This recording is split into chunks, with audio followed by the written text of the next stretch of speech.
स्वागत आप सभी का हमारे YouTube चैनल पर। आज हम कक्षा 9 की प्रश्नावली संख्या 2.2 हल कर रहे हैं। सवाल नंबर 3। सवाल नंबर 3 हमें दिया गया कि सत्यापित कीजिए कि दिखाए गए मान निम्नलिखित स्थितियों में संगत बहुपद के शून्यक है या नहीं है। देखिए, पहले हमें शून्यक दिए जाते थे, अभी भी दिए गए, लेकिन अब पूछा जा रहा है कि शून्यक है या नहीं है। यानी कि अगर हम इस x बराबर -1/3 का मान इस समीकरण में लिखते हैं, x का मान, क्या मान 0 के बराबर आ रहा है? आ रहा है तो कह सकते हैं हम कि ये इसका शून्यक है। और अगर मान 0 के बराबर नहीं आए किसी भी सवाल का, तो वह शून्यक नहीं माना जाएगा उस बहुपद का। ठीक है, बस ये हाँ या ना में जवाब देना है। बट ये हाँ या ना कहना आसान है, इसको करना पड़ेगा। पता चलेगा कि 0 के बराबर मान आता है, ये मान इस समीकरण में रखने पे, तो हाँ बिल्कुल वो शून्यक है बहुपद, अन्यथा बहुपद का शून्यक है मान, अन्यथा नहीं है। तो हम पहला सवाल लिखते हैं, यहाँ तक ये समीकरण रहेगी, ये मान हमें शून्य के रूप में रखना है। इसी प्रकार जैसे यहाँ तक है, यहाँ पे 2 बार दिया गया तो हमें पहले प्लस का एक भी लेना है, माइनस का एक भी लेना है, और दोनों के लिए बताना है कौन सा मान शून्य के बहुपद के लिए शून्यक है और कौन सा नहीं है। तो पहला सवाल हल करते हैं हम। सबसे पहले समीकरण में जहाँ x है वहाँ x का मान रख देंगे, जो कि है -1/3, और जब भी माइनस हो तो ब्रैकेट लगा देना चाहिए, प्लस का 1। ठीक है, ये 0 के बराबर मान आता है तो इसका शून्यक होगा, अन्यथा नहीं होगा। तो देखिए यहाँ पे हम देखते हैं 3 की गुणा जब 1 से करते तो आता है 3 एकम 3, माइनस एज इट इज, क्योंकि इधर प्लस है, प्लस माइनस माइनस होता है, क्योंकि आपको प्लस दिखाई नहीं दे रहा है बट माना प्लस ही जाता है, और नहीं दिखाई दे रहा है तो कोई बात नहीं, माइनस दिख रहा है वो लिख दीजिए, दोनों तरफ माइनस होगा तो प्लस आ जाएगा। भाग में है 3, आगे प्लस का 1, 0 के बराबर मान आता है कि नहीं आता देखते हैं। देखो 3 से 3 तो चला गया भाग, क्या बचेगा 3 एकम 3 एक बार, और माइनस का माइनस, प्लस का 1, माइनस प्लस क्या होता है माइनस, यानी 1 में से 1 जाएगा तो 0, यानी कि ये मान 0 के बराबर है। तो हाँ, ये इसका मान, ये जो मान दिया गया है इस बहुपद का शून्यक है हाँ। ठीक है, इसी प्रकार हम आगे के सवाल लेंगे जो हमें दिए गए हैं। सेकंड नंबर क्वेश्चन इसी में जो दिया गया है 5x - पाई, और यहाँ पे x का जो मान है वो हमें दिया गया है 4/5। देखो आपको थोड़ा कन्फ्यूजन ये पाई का मान ही लग रहा होगा, और तो कुछ लगने वाला है नहीं यहाँ पर। ठीक है, सबसे पहले तो x की जगह मान रखो x का जो हमें दिया गया है 4/5, माइनस है, ये पाई कन्फ्यूजिंग लगे तो आपको सबको पता है पाई का मान होता है, वो लिख देंगे हम 22/7। यहाँ पे हम देखें तो गुणा कर सकते हैं, वरना सीधा भी हम काट सकते हैं, 5 से 5 ऊपर नीचे कट सकता है तो बचेगा 4, और 4 में से आप 22/7 माइनस करोगे तो ये 0 के बराबर तो कतई नहीं आने वाला, क्योंकि 0 तभी आता जब 4 में से 4 माइनस करते। ये 4 तो नहीं है, 4 में से 4 माइनस नहीं कर रहे हो तो फिर कुछ भी माइनस करो 0 तो कतई नहीं आएगा। इसका मतलब ये इसका बहुपद का शून्यक नहीं है। इसी के अंदर आगे जो सवाल दिया गया है वो दिया गया है x² - 1, और यहाँ पे आपको दिख रहे होंगे x के 2 मान है, एक x बराबर है 1 और एक है -1, कोमा है, तो ये x बराबर ही है -1। 2 बार सवाल को हमें हल करना है। देखो यहाँ पे सबसे पहले हमें दिया गया है x, तो x का मान पहले हम 1 रखेंगे, उसका वर्ग करो -1, ये तो यहीं हल हो जाएगा, 1 का वर्ग 1 होता है, उसमें से 1 घटाएंगे तो 0 के बराबर आएगा, ये तो सही है। फिर इसी सवाल को हम देखते हैं कि x की जगह में -1 रखना है, ऊपर स्क्वायर है -1, तो -1 का वर्ग प्लस का 1 होता है, जो मैं आपको पहले ही बता चुका हूँ, क्योंकि -1 की गुणा -1 से करेंगे तो माइनस माइनस प्लस हो जाएगा, और 1 एकम 1 ही होता है, और उसमें से 1 घटाएंगे तो भी मान 0 ही आएगा। मतलब ये दोनों मान ही इस बहुपद के शून्यक है हाँ। अगर एक भी नहीं होता तो आप नहीं लिख सकते हैं, बता दीजिए क्यों। अगला इसी में सवाल जो हमें दिया गया है, x plus 1 x minus 2 bracket में, यहाँ पर x का मान जो हमारे पास है वो है -1 और 2, यानी इसमें भी 2 बार हल करने हैं। पहले हम -1 से करेंगे तो x की जगह -1 प्लस का 1 दिया हुआ है ब्रैकेट, x की जगह -1 और माइनस का 2 दिया गया है। इसे हम हल कर लेते हैं। देखो माइनस और प्लस होता है माइनस, यानी 1 में से 1 जाएगा तो 0 लिखा जाएगा, 0 लिखना पड़ेगा, गुणा माइनस और माइनस होता है प्लस, यानी 1 और 2 हो गया 3। यहाँ पे बड़ी संख्या है माइनस की। अब 0 से आप माइनस करो, प्लस करो, 3 करो, 10 करो, गुणा में बराबर में 0 ही आता है। तो ये तो इसका बहुपद है। इसका दूसरा मान है उसे भी हल कर लेते हैं, 2 को। देखिए सबसे पहले x की जगह 2 रखेंगे हम, प्लस का 1 ब्रैकेट बंद, x की जगह 2 माइनस का 2, तो 2 और 1 होता है 3, गुणा 2 में से 2 जाएगा 0, यानी इसका मान भी 0 ही आएगा। तो हाँ, दोनों ही बहुपद के शून्यक हैं, ये दोनों। इसी के अंदर जो पांचवा हमें सवाल दिया गया है वो हमें दिया गया है एक्स स्क्वायर, और यहाँ पे हमें जो मान है x का वो दिया गया है 0। इसमें तो एक ही बहुपद, एक ही शून्यक पूछा गया, दो तो नहीं है पिछले सवाल की तरह। तो हम x की जगह 0 लिखेंगे, और 0 का स्क्वायर करो चाहे कुछ करो 0 के बराबर ही आता है। तो हाँ, ये भी इस बहुपद का शून्यक है।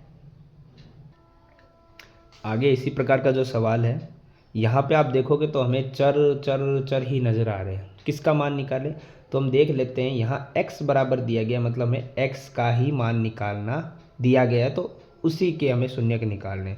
तो हम क्या करते हैं, l है, x की जगह x का मान यानी कि m/l जो दिया वो लिख देंगे, प्लस में m है बराबर 0 आना चाहिए। देख लेते हैं, देखो l से l तो कट गया, तो यहाँ पे है m और प्लस में m। एक चीज़ मैं बता दूं, यहाँ पे एक्चुअली माइनस है, ये माइनस रह गया था लिखना, तो ये माइनस हमें लिखना पड़ेगा। x का जो मान है वो -m/l है, तो हम माइनस लिखेंगे। उससे क्या होगा, एल तो कट जाएगा, लेकिन यहाँ पे -m रहेगा। अब m हो चाहे संख्या हो, माइनस प्लस तो माइनस होती है, यानी सेम में से सेम माइनस चला जाएगा, तो क्या बचेगा 0। तो इसका भी बहुपद जो का ये जो शून्यक है वो इस बहुपद का शून्यक पूरा पूरा है। तो हम इसका उत्तर लिख देंगे हाँ में। इसी के अंदर जो 7वां सवाल हमें दिया गया है, 3x² -1 जो कि x बराबर -1/√3 और 2/√3, यानी 2 शून्यक हमें दिए गए हैं। दोनों को हल करना पड़ेगा, पहले भी हमने किए ही हैं। तो चलिए 3 है, x की जगह x का मान पहले लिखते हैं -1/√3 ऊपर स्क्वायर -1 बराबर 0। देखिए सबसे पहले तो ब्रैकेट हल कीजिए, 3 है गुणा 1 का वर्ग करेंगे तो 1 आएगा, लेकिन -1 का वर्ग करना होगा। तो मैंने आपको बता रखा है, जब भी किसी संख्या के आगे माइनस हो और उसका वर्ग हो तो ऑटोमेटिक प्लस में हो जाती है, और 1 का वर्ग 1 रहता है। √3 का वर्ग 3 हो जाएगा, जो आपको पहले से पता है, क्योंकि √3 की गुणा √3 से करेंगे तो √ का 9 आएगा, और √9 मतलब 9 का वर्गमूल 3 ही आता है। आगे -1 है ही, 3 में से 3 चला गया। अब देखते, 0 था, ये है प्लस का 1, उसमें से 1 घटाएंगे तो 0 ही आएगा। इसका मतलब ये तो मान पूरा पूरा चला गया, शून्यक है। अब इसी सवाल में हम दूसरा मान रखते हैं, जो कि है 3 गुणा x की जगह हम रखेंगे 2/√3 और ऊपर स्क्वायर, है ना, -1 0 के बराबर मानते हैं। तो यहाँ पे भी वही करना, पहले ब्रैकेट हल करो, 2 का वर्ग 4 और √3 का तो आपको पहले से पता है 3 होता है, -1, 3 से 3 चला गया, बराबर में 0 आना चाहिए, लेकिन 4 में से 1 घटाएंगे तो 3 ही आएगा, 0 के बराबर तो नहीं आया। यानी कि इस सवाल में 2 शून्यक थे, एक ही इस बहुपद का शून्यक है, दूसरा नहीं है, तो नहीं लिखिए। ये इस सवाल में पहले ही नहीं आया है ना। चलिए आगे भी इसमें और भी सवाल, अभी तो एक जैसे बहुत सारे सवाल दे दिए, जो कि नहीं देने चाहिए इतने सवाल, बट अच्छा है प्रैक्टिस के लिए, ये अच्छा अभ्यास होता है इससे। 2x प्लस में 1 ब्रैकेट क्लोज, जिसमें आपको दिया गया है x बराबर 1/2। सिंपल सी बात है, 2 गुणा x की जगह x का मान 1/2 प्लस 1 बराबर 0 के होना चाहिए। तो देखो 2 से 2 कट गया तो बचेगा 1 और प्लस में है 1। तो देखिए यहाँ पर 1 और 1 तो हो गया 2, लेकिन बराबर में तो 0 होना चाहिए, तो 0 के बराबर तो नहीं है, तो इसका मान भी नहीं है। या तो सभी लाइन से हाँ हाँ आ रहे थे, यस यस, अब नो नो आने लग गया, तो इसका मतलब 8वें सवाल का उत्तर भी इसका शून्यक नहीं है। आगे सवाल नंबर 4 हमें दिया गया कि निम्नलिखित स्थितियों में से प्रत्येक स्थिति में बहुपद का शून्यक ज्ञात करो। यानी कि अब क्या हुआ है, काफ़ी सारे सवाल आने के बाद, जैसे पिछला सवाल तो हमें शून्यक दिए गए थे, बस बताना था है या नहीं है। अब ये कह रहा है अब शून्यक आप ही ज्ञात करो। सारे सवाल आपको दिए गए, इनके शून्यक, परफेक्ट शून्यक हमें निकालने हैं। तो जैसे पहला सवाल हमारे पास है px, ठीक है, x बराबर x प्लस 5, ये समीकरण है, और इसमें x का मान आप ज्ञात कीजिए, जो कि शून्यक होना चाहिए इसके अंदर, है ना। देखिए जब हमें पता है कि शून्यक नहीं दिया गया तो हम शून्यक मान लेते हैं बराबर में 0, ठीक है। हमें क्या करना है, x का निकालना, तो x को इधर रखना है, बराबर में ये 0 तो है ही, ठीक है, और ये जो प्लस का 5 है ये इधर आएगा तो किसका हो जाएगा, माइनस का, यानी x बराबर क्या आ जाएगा, -5। तो जो हमें शून्यक निकालना है वो हमें मिल गया। बस इतने आसानी से हमारा सवाल ये हो जाएगा, ठीक है। इसी में हम दूसरा सवाल देख लेते हैं, जो हमें दिया गया है